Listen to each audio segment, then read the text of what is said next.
podcast, shooting the shit about the Suns since 2019. Thanks again for pressing play. Welcome once again to another edition of the Suns Jam Session Podcast.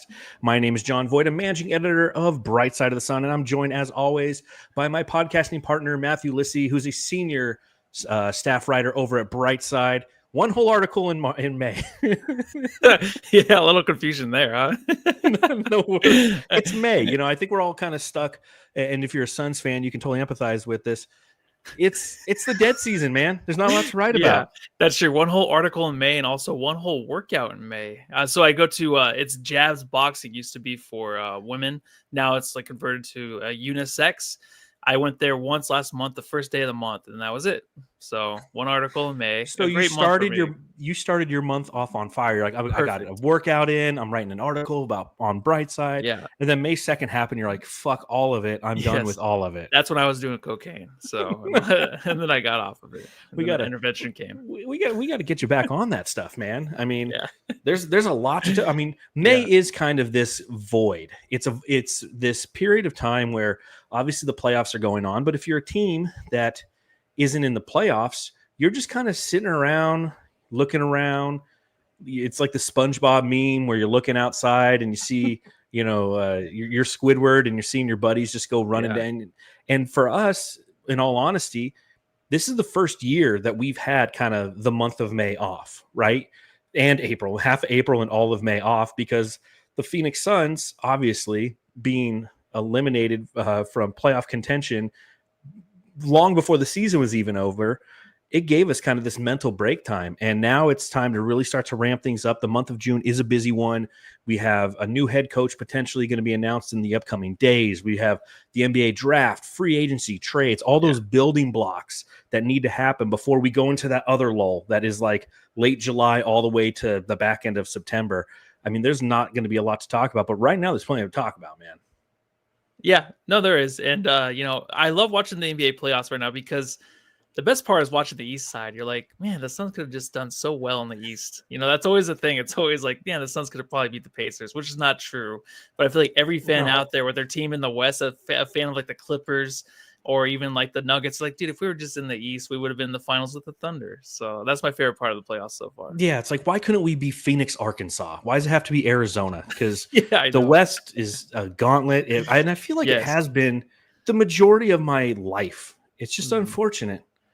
Yeah, it really has, but a lot of stuff to talk about, dude. Oh, well. Well, I mean, obviously, we're going to just give everyone kind of an overview of what this podcast is going to be talking about. Obviously, some Phoenix Suns news we want to get to, as Matthew mentioned, the NBA Finals.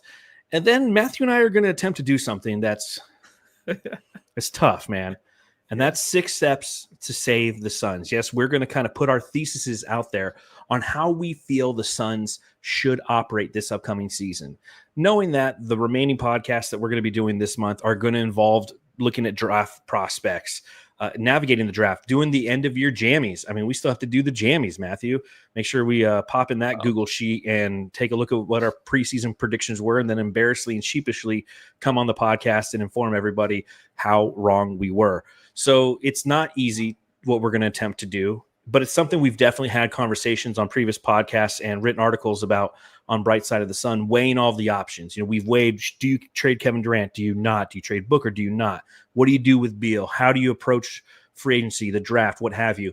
We're going to try to articulate everything that we think the Suns should do upcoming. But before we get to that, I do want to thank Arturo Villa Cordova on Apple Podcasts for giving us a 5-star review, saying, great listen. Through the good and the bad times, these two gentlemen do an amazing job covering our Phoenix Suns. Keep up the great work. So, again, Arturo, thank you for taking a little time out of your day, rating us 5 stars on Apple Podcasts, and writing that review. And now it's time for the Phoenix Suns news. And now, ladies and Jamsters, news about the Phoenix Suns. All right, everybody. It says new about the Phoenix Suns. I'm such a dipshit. Same thing, man. News new about the Phoenix Suns. So obviously the Suns coaching search is down to 2 names, Johnny Bryant and Jordan Ott, both Cavs assistants. I guess I'll just start by asking you this, Matthew. Which one of these 2 do you prefer? You know what? Either one. How about that? I know that one has the Michigan ties, right? It's not the one, not the last guy you said, right? What's his name? Johnny The first Bryant. Giant Brian, yeah, the Michigan State ties. So I don't know how much you want to kind of buy into that because I feel like everybody on this team, in the executive side, from the coaches to our new GM, has the Michigan State ties. Isaiah Thomas is in the back somewhere, so shout out to him. I think that if we want to go like just based off of like these guys from an actual team that's competitive in the playoffs, that kind of will kind of take your eye, in a way, because I feel like the Cavs were a team a lot of us kind of chose as a favorite to come out of the East. That team is built with young guys. They're built with guys that are veterans. They're lengthy. They're a defensive mind team, offensively powered too behind Donovan Mitchell. They ran into injuries. So I feel like the coaching itself is very valuable. Because before the season started, a lot of us thought Mitchell will be traded. This team's not going to do anything. They're a bad mix of length, too much size maybe. And it didn't turn out that way. This team was one of the most fascinating teams to watch this year. Well coached, well bought in team. So either one of those is great. And plus, like, you hear about Devin Booker being in on the interviews. I'm not sure if that was true or not, but I did see that. So if that is the case, then that's something that I'm going to buy into, because I know that he has his foot on it and he's got his hand in it, excuse me, not his foot, his hand in it. And he's actually going to have like a little bit of a say there. So that's kind of interesting to me. A little bit of a say from an actual superstar or star on this team. Yeah, I don't know if he sat in on the interviews. I just know that he's very well aware and is probably getting reports on how the interviews are going and being provided with information about the candidates. And that might be why we have ended up where we're at, with two assistants from the Cleveland Cavaliers, as you mentioned, a team that's kind of done it the right way over the past few years, taken some swings, and it worked out in their favor relative to regular season success. Postseason success, not so much, being eliminated in the second round once again this season. But that being said, when you look at Johnny Bryant, when you look at Jordan Ott, neither of these, in my opinion, is a bad choice. And, I guess I'll ask you this before I answer it myself. Does Ott's affiliation with Michigan State bother you at all? A lot of that bothers me. It's because, the last 2 years have sucked, and obviously, like, a lot of us are not buying what Matt Ishbia is selling now. So his ties with Michigan State and everyone kind of coming over from there, or not from there, but that have the ties, it kind of rubs you the wrong way, right? Like, it kind of just does, just because we're losing. It's just kind of gross. And see, this is, it doesn't bother me. Okay. Like, it's a small part of who he is. It, in my opinion, completely negates his credentials and what he's done to get to this point in his career. Like, he has his master's from Michigan State, and he was a video coordinator for them for 4 years. Outside, like, I'm more concerned of the fact that he was a video coordinator in Atlanta under Mike Budenholzer than I am the fact that he went to Michigan State. But for some reason, a lot of people, yourself included, are just kind of done with this whole good old boys feel that this has, because Brian Gregory wasn't qualified. The fact that he was an assistant coach at Michigan State while Matt Ishbia was there is something that definitely got him a foot in the door to get hired with the organization a year ago, and now is the general manager. And I think the primary reason that I was frustrated with that hire is the fact that I don't feel he was qualified. The fact that he happened to be a Michigan State guy adds some season to the sauce and a talking point, but it's the lack of qualifications that have frustrated me. Whereas with Ott, he's qualified to do this job, and it's unfortunate, I guess, in the eyes of some people that he has Michigan State ties, but we're not talking about like Mississippi Valley State. We're talking about Michigan State. This is a quality, borderline blue blood program in NCAA basketball. And if you think about this through the eyes of Matt Ishbia, for the first 2 years coming here, he did it in a very untraditional way relative to his personal success. He came in here and opened up his wallet and threw money at the Phoenix Suns, and it didn't work. So what's he doing now? He's going through and he's building this in a more familiar fashion relative to what he does at United Wholesale Mortgage. It's a corporation. He's like, you know what? If I have a chief financial officer position open, I'm not going to sit here and hire somebody really quickly after 2 weeks and some recommendations, AKA a Budenholzer position. I'm gonna bring in somebody who I know, who has ties to similar morals and values relative to my own. And Michigan State could be an influential factor in that, but I don't think that it should be, at least in my opinion, it shouldn't be met with such disdain by the fan base. I don't understand it. Again, if Ott was coming in here and he wasn't qualified, if he was an assistant coach at Michigan State, I'd be like, well, that's an issue. He hasn't coached in the NBA. but this guy's coached in the NBA for quite some time. So the fact that he is mentioned, obviously it rubs people the wrong way because they think it's becoming like this one party totalitarian state of Michigan State. The Phoenix Spartans, right? Our colors are going to be green and white here pretty soon. But all that being said, I still don't think it's as negative as members or people in the fan base perceive it as. It's just more of an annoyance more than anything. Like where am I kind of misconstrued in my thought process? No, I mean, it's well said, but also it's just the fans are just sick of everything this team is doing, right? I think it's like any kind of signing we have, or if we even re-sign Kevin Durant, there's going to be an uproar over that because we're just kind of sick of him. You know what I mean? Because we're not winning with that guy. So the Michigan State ties, obviously it's annoying only because Matt Ishbia over the last year has kind of let us down. And if we kind of think like, hey, he's just bringing guys from where he was at, it's kind of like, someone else coming in, like a new controller in your office and bringing other people over, from their old job and kind of replacing people in that way, just thinking that they can do it better. But obviously we've been failing, so it's kind of just rubbing us the wrong way. Yeah. I don't think any of it matters. Like, none of it matters. So we actually see like this guy come out and these guys buy in. That's why, like I said, the Devin Booker thing is huge because I feel like that's a real start you have to have coming in here. Just kind of rub elbows with the star of the team, the guy that we all want to be here, except for me. We all want to be on the team and to lead this team next year. Make sure that he's okay with it instead of coming in and be like, all right, who's this guy?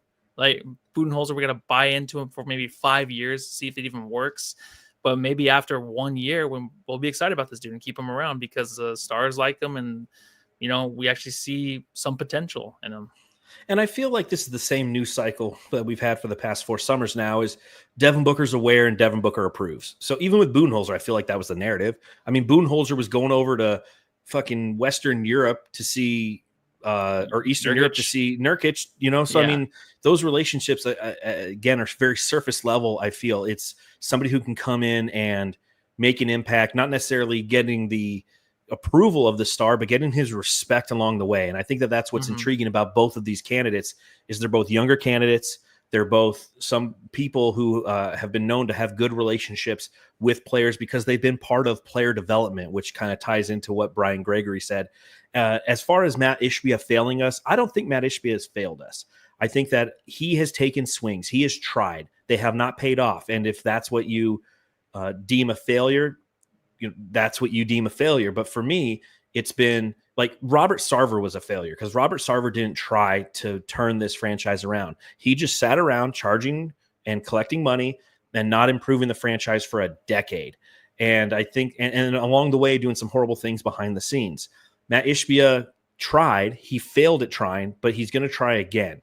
And I think that that's something that I value and that's important. Now, of course, you have to put the right people in the right place. And that's going to be something we're going to be monitoring quite closely because, again, it does appear that he's putting yes men below him, that he does want to be more involved than he probably should. Whereas quality general managers take a step, or owners take a step back, put quality general managers in place, let them do their job, and then they collect the money. They make big decisions and approve big transactions, but they're not the ones who are guiding those transactions. Or Brian Gregory should never have to go to Matt Ishbia for advice on a player or a trade. It should be the other way around, right? And I think that again, that's what I'm anxious to see, and which way is this franchise going to go? Yeah, no, it's going to be interesting, especially Bartelstein too, and Sophie Cunningham, if they can actually get it together and just kind of keep things behind the scenes, a little bit more G-rated, maybe this team will start winning. Just joking. I do, but just really quick though, I think that what Matt Ishbia has done here, like he'd come in and he's been a guy that we all liked the first year. Then this last year, obviously, it's been really rough. But the thing is like he has to kind of turn it over, like you said, to the other guys and kind of have the trust. And I think it's just hard for him because he is spending so much money. I think it's easy to say like, oh, I'll give them money as much as they need to make this franchise better and to win games. But when you're writing those checks, you're like, well, hold on a second. Like, maybe I should have a say in this. You know what I mean? Like, so I think like he's kind of been that way, especially if we're losing. So he's probably going to have his hands on even more. But I really can't wait for the book in 10 years to release about Matt Ishbia and the Phoenix Suns the first 2.5 years. Yeah, and interesting news. In the same breath, Matt Ishbia has stated on numerous occasions, I'm going to be owning this team for 50 years. And this is a process that we're all going to, as a fan base, have to accept and grow with him as he makes these decisions, because again, he's trying something new. He's trying something familiar now. What's familiar at United Wholesale Mortgage, he's trying to implement now at the NBA level. And there's going to be growing pains that are involved there. And one of those growing pains, in my opinion, is going to be the hire of Brian Gregory, because I just don't know if he has it in him to do what needs to be done. And I can tell you through the thought exercises that we're about to go through on how to fix the Phoenix Suns, it's unbelievably hard to just try to balance all of the different factors that need to occur, and then take into account that there's variables outside of your control relative to other teams and their cap spaces and things of that nature. It's not going to be easy. And I like what Stu says in the chat. He goes, Ishbia did what fans favored and everything crapped out, to be honest. Like, everybody's giving Ishbia shit, but we liked all of his moves. We didn't quote unquote like it, but we were excited about the moves because we were like, hey, at least he's swinging. Bradley Beal might not be the best fit, but you know what? Kevin Durant, Bradley Beal, Devin Booker. Yeah. Who's going to guard that? It turns out everybody. Yeah, dude. I think that I'm excited to kind of get into this because, well, first of all, it kind of scares me because you ever seen It's Always Sunny where they start a band and then Charlie's up there and they're booing him and he runs away screaming and stuff like that. I feel like once I start my process, all right, first thing I want to do, can't do that, Matthew. What? Can't do that either. I'm going to start fucking screaming and running away. I think maybe this will work. I will say, as we talk about the 6 steps to save the Suns, for those of you who read at Brightside, I released my thesis the other day, 5,700 words exactly on how to fix the Phoenix Suns, going step by painful step. And it turns out I was wrong. I could, like, what I proposed couldn't happen because I got so focused on the fact that I can get the Suns under the first apron, give us options to offer money in restricted free agency, that I forgot that unless you're completely under the cap, and the cap this year is going to be $154.6 million, you can't make offers to restricted free agents for anything other than the veteran minimum. You can't do restricted free agents or unrestricted free agents because you're still over the cap. And all that work I did, you get down to about step 5, and everything beyond that was just like, so I had to completely readjust what I'm going to propose here today. There's a long sigh there, Matthew. Are you offering more than veteran minimums to Jonathan Kuminga? I started where you started with Bradley Beal, and I assume that got us underneath the first apron. It gets you underneath the first apron, but not underneath the cap. Okay. But free agents, we can sign free agents, right? Yeah, for veteran minimum because we don't have cap space. Motherfucker. And I was ChatGPTing it and everything. No, ChatGPT don't know shit. All right, well, let's just not even fix the Suns. But that is, I think, the most important thing to take from this thought exercise. No matter what you do, you're not going to be able to get under the cap. I don't care if you trade Kevin Durant, Devin Booker, and you buy out Beal and then stretch that buyout. You can't get under the cap because if you're trading Kevin Durant, you can't trade Kevin Durant, who makes $54 million, to a team that makes $20 million and you save $30 million.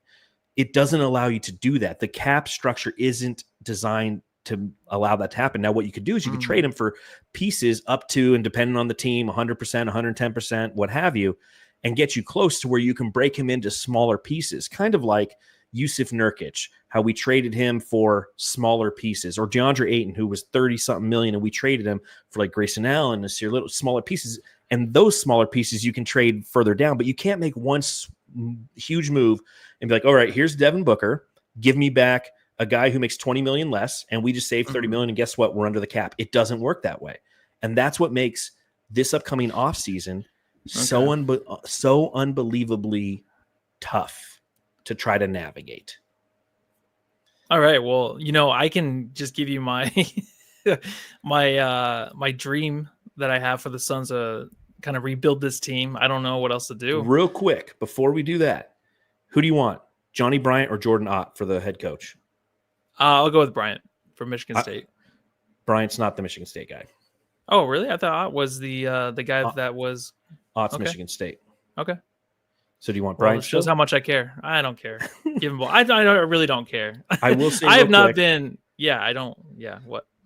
I want Johnny Bryant, not because he doesn't have Michigan State ties, but because he's the associate head coach and has been for 5 years, it's like promoting somebody who was a supervisor to director, and the manager of at the same place is standing there, be like, "Yo, what about me, man? Like, I've been the manager this whole time." Like, yeah, but that supervisor, he was really good on the fryer. So I'd like Johnny Bryant. I think he's ready. He's got a great relationship with like Donovan Mitchell, developing players and fortifying their skill sets. So Johnny Bryant for me. All that being said, it will be Jordan Ott. All right. Now, let's fix the Phoenix Suns. It is time. Matthew, how do you want to do this? Do you want to go step by step? Do you just want to kind of give me a depth chart at the end because you don't know if it's possible? Well, what do you think? Well, I mean, I can just give you my depth chart that I had. I had a process because I thought underneath the first apron you can actually sign a free agent. You can, but it has to be a better minimum deal. So this is like, I don't have anything. I don't have anybody. But let me just go through it because I think it's kind of fun. All right. Okay. Maybe they somehow pull this off. All right. So my thing was obviously the Bradley Beal thing, the buyout, to where he's just making the $16 million that we have to write off every year. Right. So that brings us below the first apron of $14.9 million. Right. So my thought process was, this is really cute, guys. All right. So Alexander Walker, a guy that's only making about $4 to $5 million right now, he's going to be a free agent. I say give him $10 million a year, have him come on board, play next to Devin Booker. Devin Booker goes to point guard. That'd be fun for defense. That'd be a great addition. I feel like the length, it's exactly what we need to hustle. Then you're still $3 million underneath the first apron. So this is great, right? We can sign somebody else to get back into the second apron, and we'll be in the second apron again, because I'm like, just throw the money at Miles Turner. Bring him as our starting center, throw $30 million a year at him. Not going to happen, but that's what I wanted to happen. The trades I had was Brandon Clark. You trade him for, Grayson Allen for Brandon Clark. That's our starting power forward. And then after that, you have my starting five as Durant, Beal, Turner, Clark, Walker. And then the rest that are on the roster still remain with Richards, Micic, Cody Martin, Oso, and O'Neal. So you hold on to the Hornets, huh? Yeah, because I didn't know what else to do with them, really. That was more about just kind of getting the nucleus of the starting five, and then just whatever they want to do with the vet minimums. Once we're in the second apron again, then they can go ahead and do whatever they want. But that was what I was looking at. So it's going to be interesting to hear what you got. Obviously, it's not going to be that much, but well, I will say, that was hopeful. I appreciate the hope. I mean, do you like that starting five, though? I think that's I do, but it's impossible. Like Nickeil Alexander-Walker, if what's going to happen with him is, yes, he's a free agent, but most likely they're going to do a sign and trade with him because that gives them options. So they're going to offer him something because they have his bird rights. Yeah. It'll be a sign and trade. And if we were to receive Nickeil Alexander-Walker in a sign and trade situation, it would hard cap us where we're at and we'd be done. That'd be the only move you can make. So I like the thought of that team because, again, you're adding shooting, you're adding defense more importantly. The three-point shooting could use some love, but it's the ex-Hornets, man. Why you hold on to those ex-Hornets? That's $16 million right there. 16.8, man. You could waive them for nothing. Well, waive them, yeah. I didn't want to even get into the bench part, except for a few trades. Well, all right. Well, I'm going to take you on a journey, and what I want to know is what you think every step along the way. Okay. All right. So first and foremost, I'm going to pull a graphic up to those of you who are watching. And this is the starting point for the Phoenix Suns this upcoming offseason. The 2025-26 cap sheet. $218.3 million is where this team stands. If you take out all of their unrestricted free agents who will be unrestricted free agents this year, Monte Morris, Tyus Jones, Bol, et cetera, et cetera, et cetera. We do have $3.8 million in dead cap space, and that's because of Nasir Little and EJ Liddell, and that goes for the next 5 years because Nasir Little, we stretched and waived him. It was a 7-year deal that we had to do to get rid of Nasir Little's horrible contract. So under this, this situation, I think we have 10 guys under contract at this point, and we're $22.4 million over the first apron, $10.5 million over the second apron. And if you're looking at just the cap itself, which again, I said is impossible, we're not going to be able to get under that overall salary cap. We're 156, was it 156.5? We're 61.9 million over the salary cap. So step 1A, what do we do with Devin Booker and Kevin Durant? I've been somebody who, this is probably been the thing I've been wrestling the most. what do we do with Kevin Durant and Devin Booker? And my first instinct is you build around these guys. The window has been shut by Bradley Beal and his contract over the last 2 seasons. And I feel like our ceiling was much higher when we didn't give up everything to have a third max contract guy who didn't play. And so I say you start to build, at least at this point in the process, you start building around him. The first step in the process, step 1, is Bradley Beal. And as you mentioned, briefly, but for those of you who haven't heard, the way that I look at it, you can buy out Bradley Beal, and I think that $80 million is an appropriate amount. That is $30.8 million underneath what he's going to be owed over the next 2 years. And the reason I say that you buy him out for 80 is because what it's going to essentially do is put him in a situation where he's going to have another deal lined up. And that if that deal is for the mid-level exception, which will be about $15 million over the next 2 years, he can sign a 2-year, $30 million contract, and he's flush. He's out of Phoenix. He's in a more flexible situation. He can even turn into like a 3-year, $45 million situation where he has an extra year of guaranteed money lined up, and that security is valuable to him. I don't know what the number is going to be, but I can almost guarantee you, Suns fans, Bradley Beal's not going to be here next year, and we're going to buy him out. Now, you can't buy him out for the full amount, because if you did, that'd be about $22.2 million that you'd owe him over the next 5 years if you were to stretch that buyout, which is what I'm proposing, which is what you said you'd do in your process as well, where you're saying, we're going to buy you out for $80 million in my scenario, stretched over 5 years, because that's how long you can stretch that. It's $16 million a year in dead cap. If you were to do the whole contract, it'd be 22.2. And unfortunately, you can't do it because that Nasir Little dead cap money, that 3.8 brings that to $25 million. And the 15%, only 15% of your cap can be dead cap. And that would put us over, we'd be at like 16.1%. So in my step 1 buyout Beal scenario, $16 million over the next 5 years. And what that does is that drops our total salary to $181 million this upcoming season. We're $14.9 million under the first apron now. We're $26.8 million underneath the second apron. Now, again, 154.6 is kind of that number we're going for. And you can get closer to that with the ex-Hornets. So real quick, you agree with the buyout Beal situation, right? I do, yeah. And I agree with your next part too. Yeah, and a lot of people, they're saying, hey, just you bite the bullet for 2 more years of Bradley Beal, yada, yada, yada. I don't disagree with that. In fact, I had the scenario I'm about to build out. I tried having it where Beal stays, but because he makes so much, it's going to put us over the second apron. And in my opinion, you don't go over the second apron this year. The one goal this year is to get out of that second apron because there's more restrictions that occur because this would be our 3rd year doing it. And if you are in the second apron for 2 out of 4 years or 3 out of 5, it freezes your pick 7 years down the road and it puts it at the end of the first round. So we can't be in the second apron this upcoming year. We just can't do it. So that's why that's what you have to prioritize. You got to go, what's our goal? Our goal is to try to be competitive, build for the future, and stay out of that second apron. But staying out of that second apron, in my opinion, is the most important thing. The ex-Hornets make $16.8 million combined. If you waive Cody Martin because his contract's non-guaranteed, you save what's the graphic 8.7, and Vasamicic is a team option, so you waive that. That's 16.8. So now we're at 164.2 million total salary. First apron we're about 32 under. In second apron, we're about 44 under. Now, obviously, the challenge here, 1, 2, 3, 4, 5, 6, 7.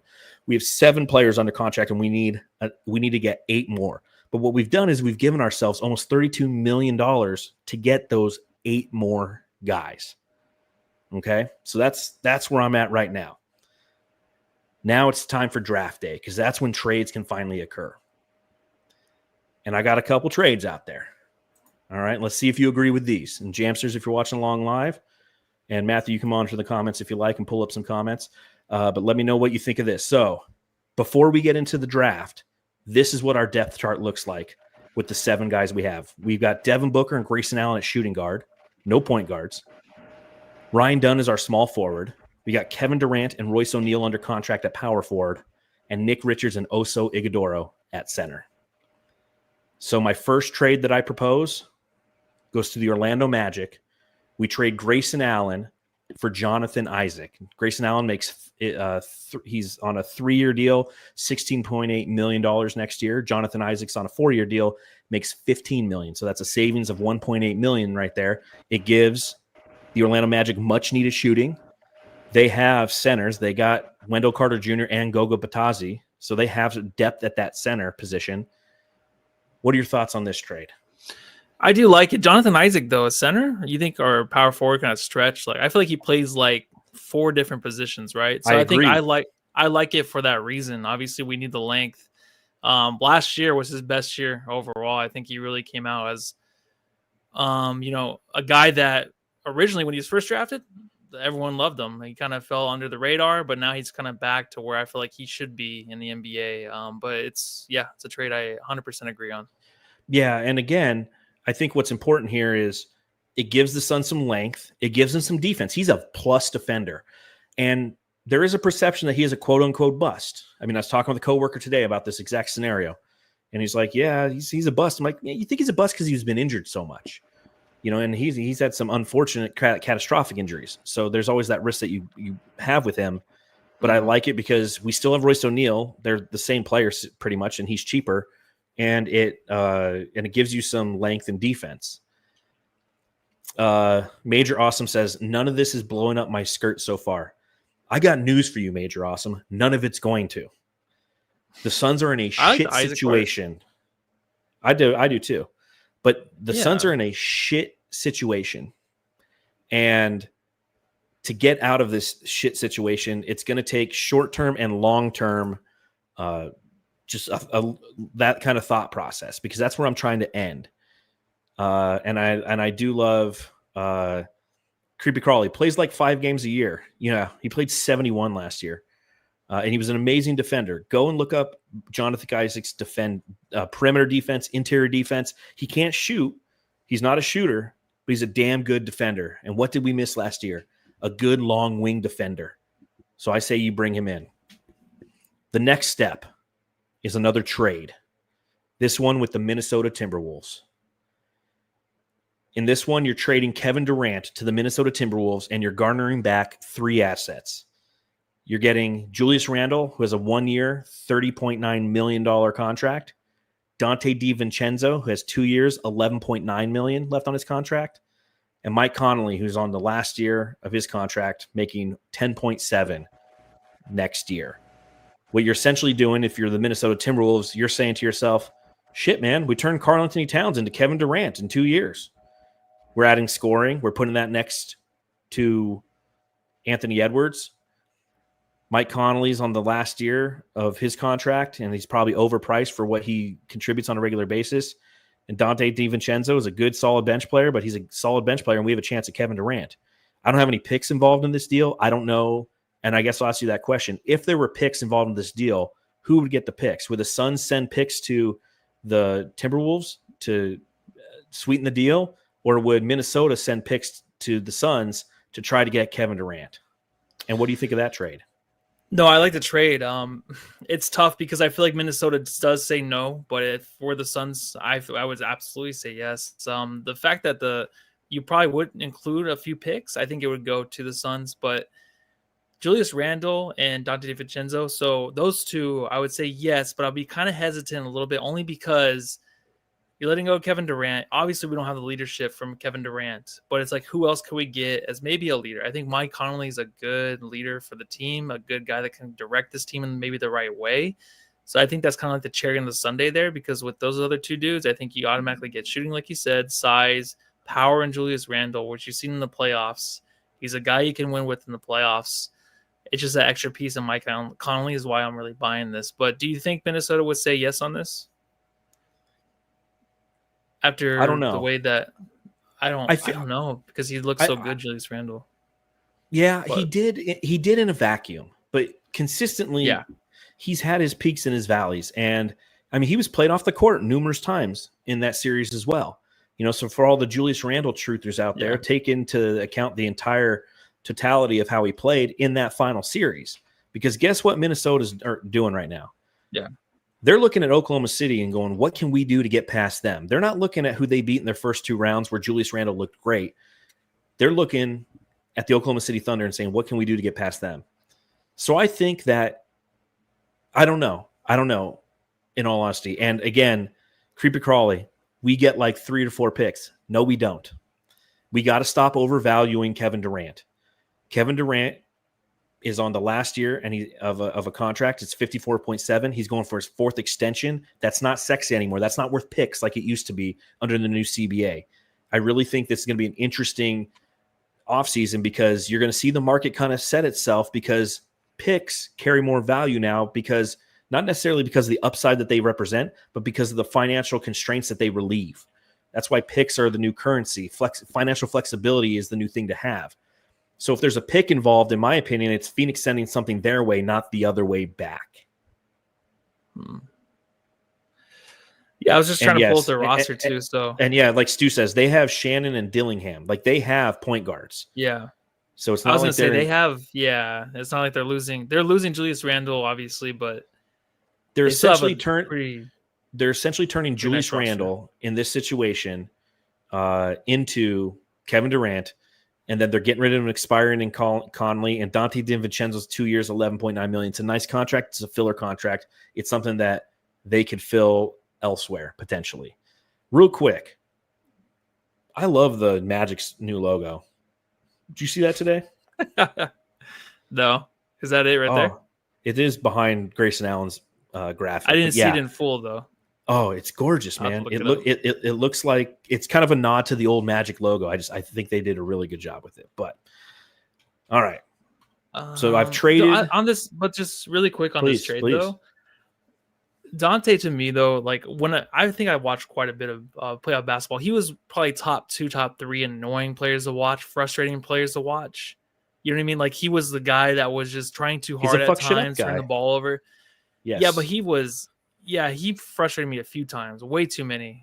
Because I was kind of rooting for the Wolves to make it a series, but even the series before that, like that's why I'm a little hesitant on him. But I don't know, man. Like I don't know if I would be excited about that if I woke up and saw that trade, though.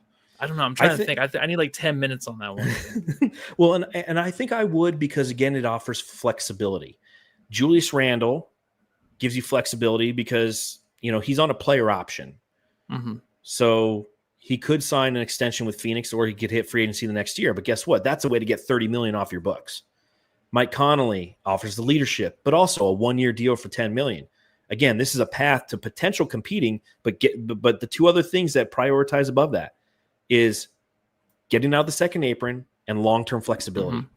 Mm-hmm. Being competitive would be nice, but it's going to be tough. So you're trying to accomplish 3 very different goals simultaneously this upcoming offseason. Again, that's why good luck, Brian Gregory, Mr. I've never done this before. Here's the hardest fucking situation and go. You know what I mean? Yeah, no, it's going to be tough either way. So, and I think, after not getting anything in the trade deadline for Kevin Durant, this is probably the most we might get for him. And like you said, probably no draft picks included, but I assume that we would. But just because I can see Anthony Edwards being like, give me Kevin Durant. Give me him and we'll be good. After this summer of me building myself back up because I'm talking about my dick's bigger than other people in the stands, but then obviously proving it on the floor against SGA. Yes, he needs to go back in the gym and he needs to become the superstar that we think he can be. If he becomes that guy and gets Kevin Durant, then yeah, the roster around them, that's a championship contender. And again, if you're the Timberwolves and Anthony Edwards comes to you and says, give me Kevin Durant, you're going to do everything you can to give you Kevin Durant. Yeah. Right? Now, the thought process in trading Kevin Durant, and again, I stated at the front end of the podcast, I'd prefer to keep Kevin Durant just because I think it gives you an opportunity to be competitive next year. But all signs are saying he's going to be traded. And there are teams that are interested. New York will probably be interested. Minnesota's interested. The Mavericks are interested. Houston probably isn't interested, is what they're saying publicly, but they're probably interested behind the scenes. And maybe the Spurs. Those are 5 teams. And if there's 5 teams vying for Kevin Durant in a situation like this, then you can start to go, yo, throw me another draft pick. Because you can drive his price up. And he does become as valuable as others think he is. They're like, 3 to 4 picks is what we're going to get for him. It's not going to happen. 2 picks is probably what we'll get for Kevin Durant and 1 to 2 players. In this situation, I'm saying 3 players, no picks. If it's 3 players, 1 picks, that's the way it works out. But again, I don't really care necessarily about that pick because it's going to be a Minnesota pick. that we're giving Kevin Durant to. So it's going to be a late lottery pick anyways. So with all that being said, we're now at the point where we're going to execute the NBA draft. The 2 players I'm targeting, I would like Rasheer Fleming, the power forward out of St. Joe's. My guess is he's probably not going to be there at 29, but you know what? We can pray. Just unbelievable athlete, like Amari Stoudemire kind of shit. Not as tall, but just like aggressive, just mean, aggressive, fucking defense. I love this kid's film. And then at 52, Tyrese Proctor, the combo guard out of Duke, who played 2 years as a point guard until Con Knipple showed up last season. Then he played shooting guard and still excelled. Definitely has some issues here and there, but I think, again, I don't know if either one of these guys are going to be available at our draft at this our spot in the draft. But what this does with everything that I just mentioned, with trading Grayson Allen, trading Kevin Durant, getting Julius Randle and Isaac and DiVincenzo and Conley, and drafting 2 draft picks, when you take a look at our cap sheet after the draft area, after the trades, $165.4 million is what we're at. We actually save money by doing everything that I just said. We save money on the Grayson Allen deal. We save money on the Kevin Durant deal.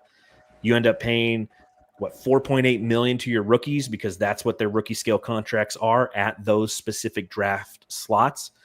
And you're still $30.5 million under the first apron, and you're $42.4 million under the second apron. And if you'd like take a look at the depth chart now, you got Mike Conley and Tyrese Proctor as your point guards, Devin Booker, Dante DiVincenzo as your shooting guards, Ryan Dunn is your small forward, Julius Randle, Royce O'Neal, who could play small forward if needed, and Rasheer Fleming as your power forwards, Jonathan Isaac, Nick Richards, Oso Ighodaro at your center position. Taking a look at the post-draft day depth chart, this point in the draft when we haven't addressed restricted free agents or unrestricted free agents, what do you think of this depth chart, Matthew? I think above 500 by 2 games. That's what I think of. I think it's going to be one of those things, like, it reminds me when the Suns, this is obviously a totally different team, when they first got Steve Nash, and they had such a weird team around him with Raja Bell and stuff, and then no one believed in them that year, and that was the first year they made it back to the playoffs. But that team was just so weird, and they were dynamic in different ways, obviously, from the way that Steve Nash played. This team seems like that, but kind of opposite, where it's more size, it's more defense, it's more, a bruising team, kind of like maybe Devin Booker might favor, just kind of surrounding him. So I can see them just like getting like a little bit above 500, just because I feel like they just will make it hard for teams to score and make it hard for teams to just come in and go up by 20 and blow us out. So I can kind of see us staying really competitive this year with this. Not a championship team, like you said, but I'm okay with it. Yeah, I'm above 500 with it. Yeah, I'm there with you. I mean, we were under 500 this past year, and we know that the Western Conference is going to suck next year. So, as I stated before, and I'll continue to state, nothing that I'm going to propose today is going to be, yeah, we're going to go win a championship with this.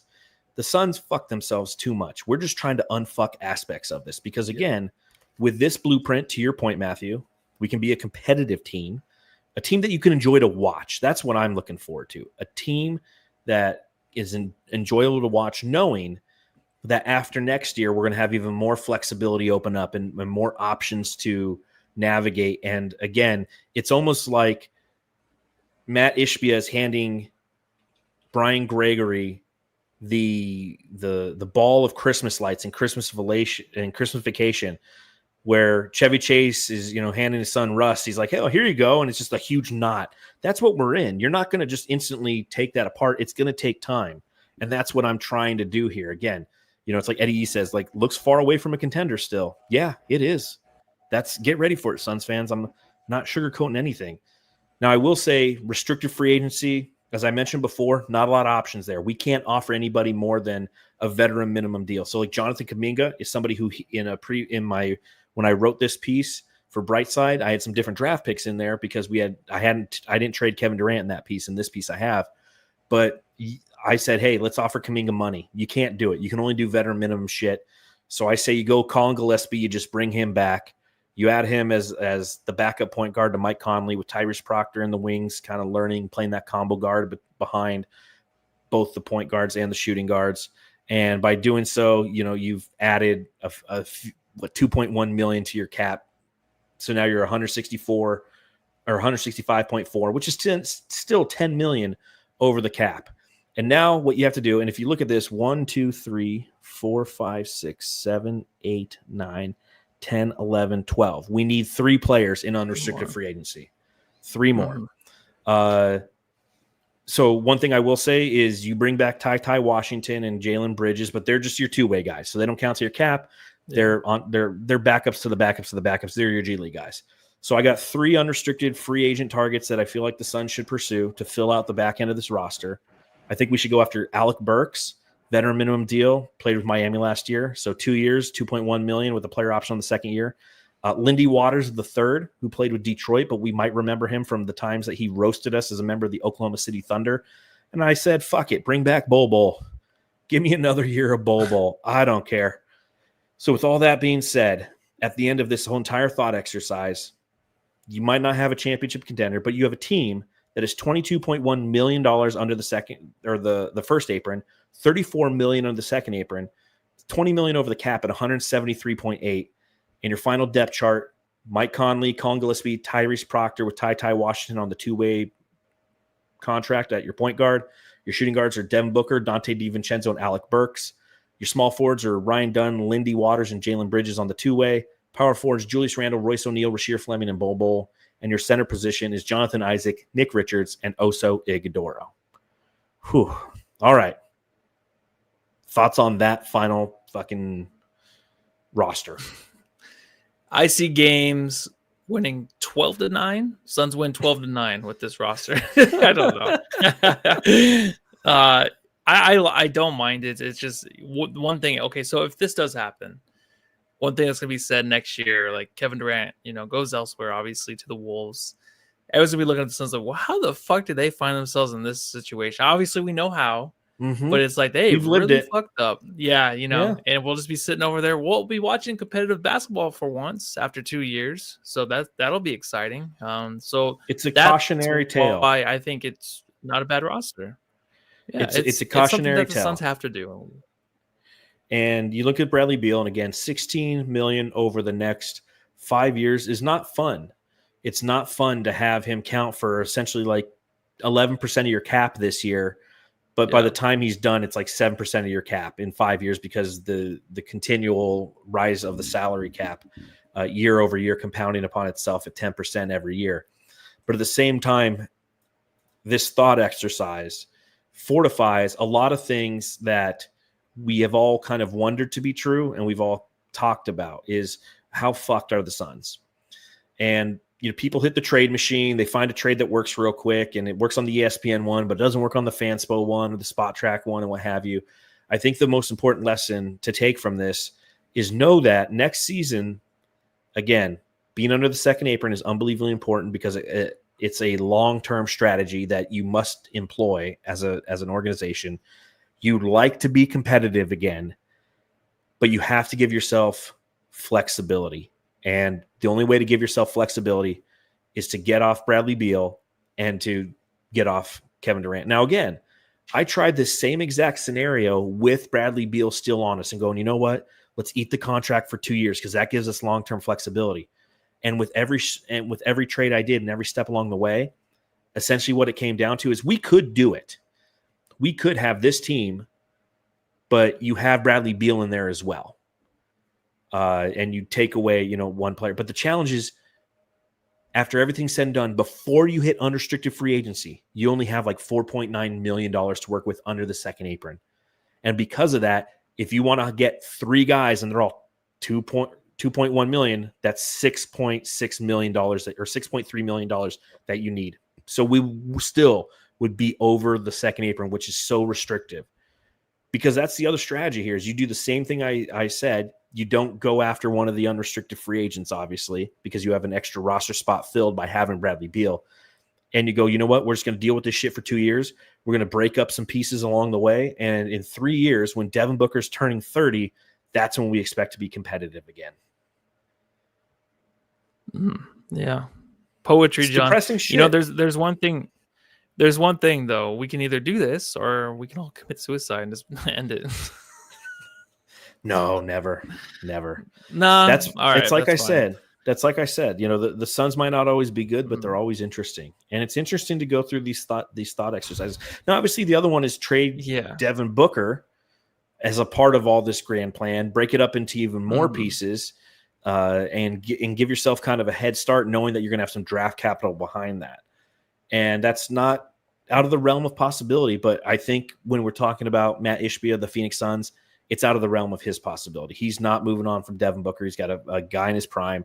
I just think that this is going to be a sobering summer, realizing how much he fucked this thing.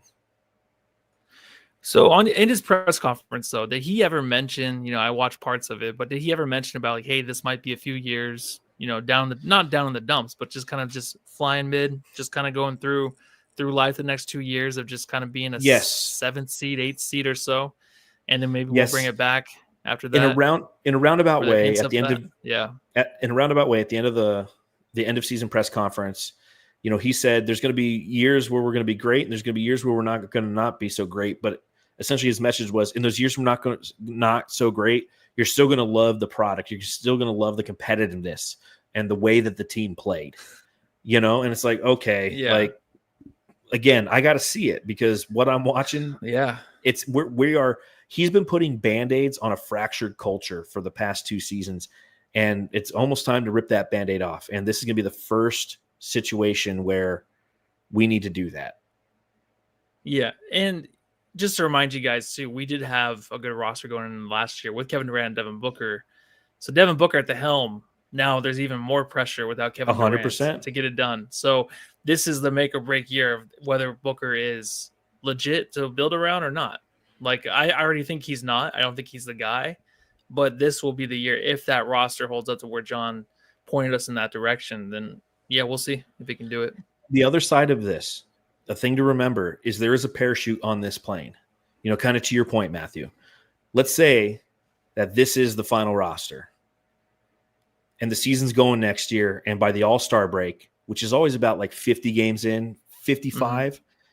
let's say the team is like 20-35. You know what? You can pull that ripcord. You can trade Devin Booker at the trade deadline. He's still going to have value, and you can really start to blow it up then. I mean, that's a possibility. Everything's going to be on the table in this upcoming season. There will be pressure, as you mentioned, on Devin Booker and on this team to try to navigate all of this and be competitive, but I don't think it's going to happen, And like I'm with David Yolovich, like let us enjoy our prodigal son at least. Equal chance they fumbled the book trade rebuild as well. 100% correct. Yeah.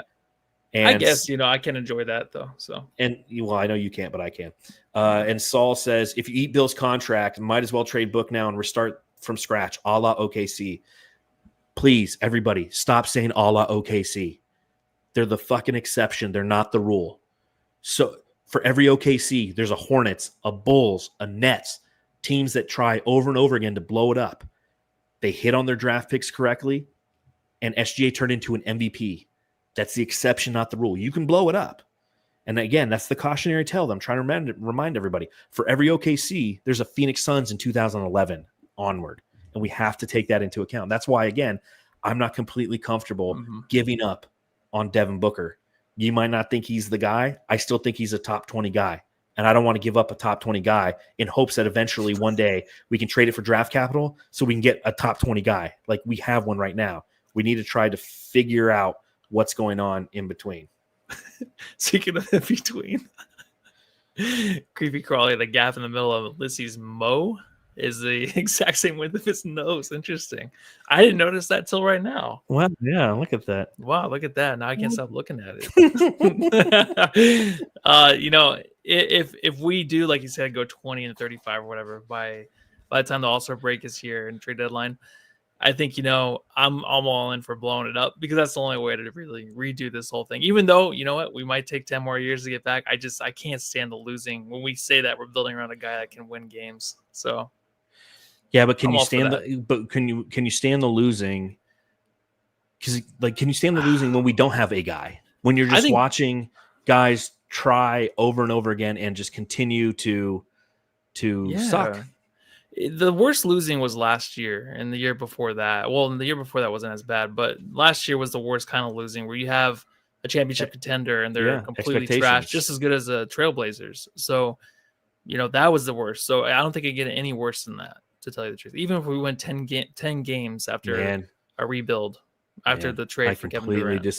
I completely disagree. Because there's expectations, there's an opportunity to be happy. Now, they failed, but winning 10 games, like, you know how shitty that is? It you know is. What that would be like?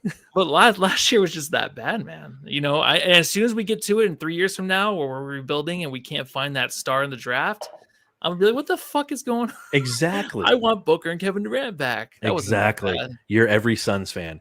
You got the. It's right here though, a little bit. So it's right underneath my nostrils. Well, I just can't see because of the lighting. You got a goldfish memory. You're like, what happened most recent is the worst. It's like, man, that decade. Remember, we used to sit around and drink wine. It's the only way to make them fucking enjoyable. Yeah. Right? This team does not know how to win. The draft. I was excited for the draft and stuff. Like, even, I don't know, man. I just think that it's hard because even when you look at this roster right now, the worst part about it is, like, even if we make a trade, like, let's say we suck and then Giannis wants out if he goes back to Milwaukee, and like there's a way to trade Devin Booker for Giannis somehow or something like that. Would Giannis even want to come here with that roster that you put on there? It's like, this is not enough to win. You know what I mean? Like, we're at that point where we don't have the guys where if we brought someone else in, they'd be excited to be here. You know what I mean? Yeah, like, the same would happen if we're in the middle of a rebuild. Like, I know, but we might as well just rebuild and find that diamond in the rough in the next 20 years. Yeah, keep doing the pod in front of 10 people. Yeah, I'd rather have a star and build around him than have no stars and build around them. Like, it's just, I mean, good, bad, or indifferent.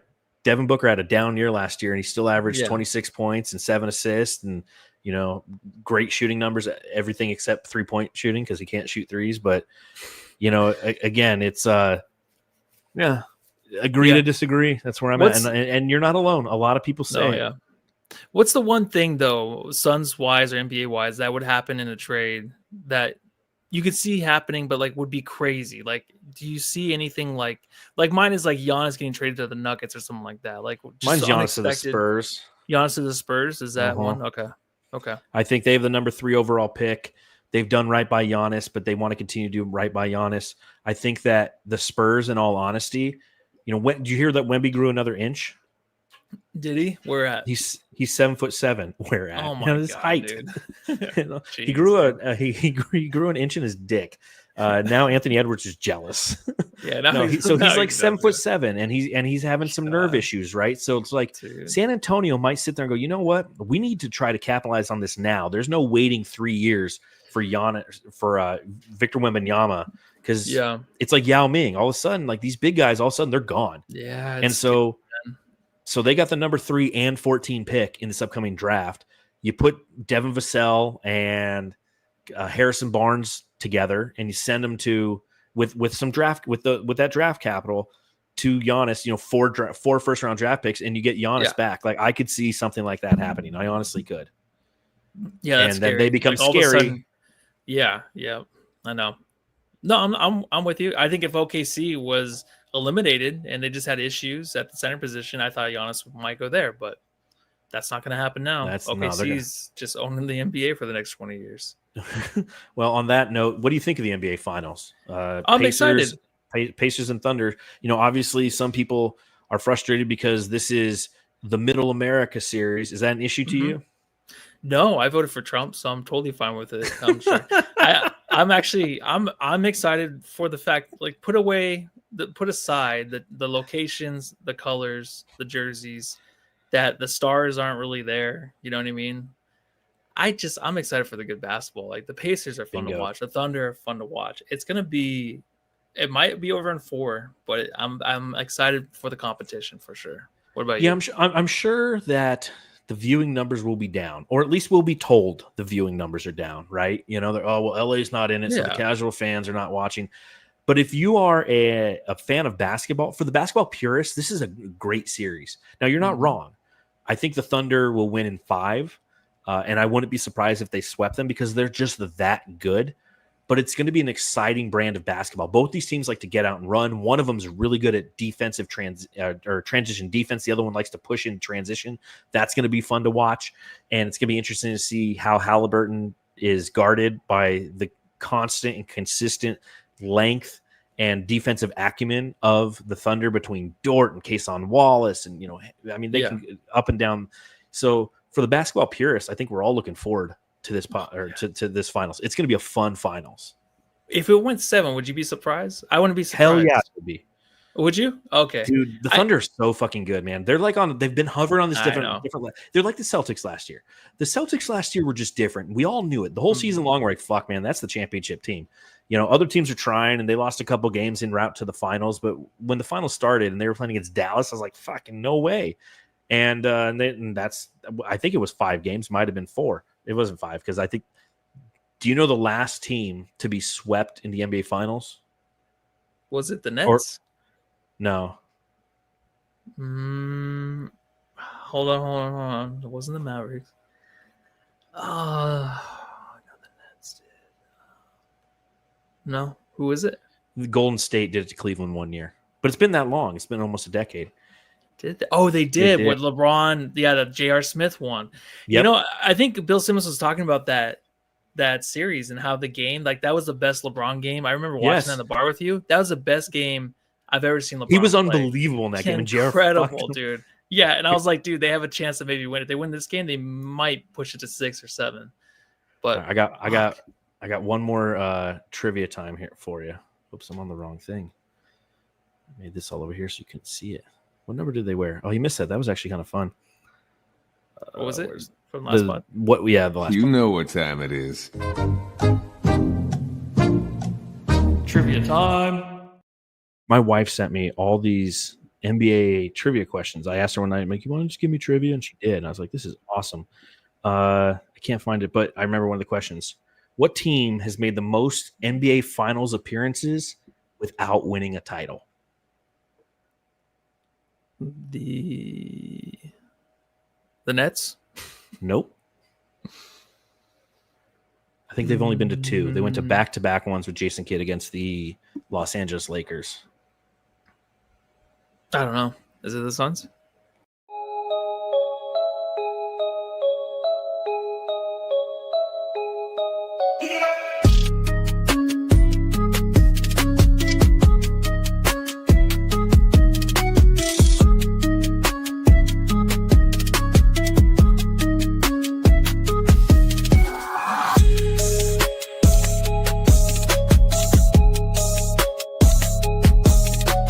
Hey, you're listening to the Suns Jam Session podcast, shooting the shit about the Suns since 2019.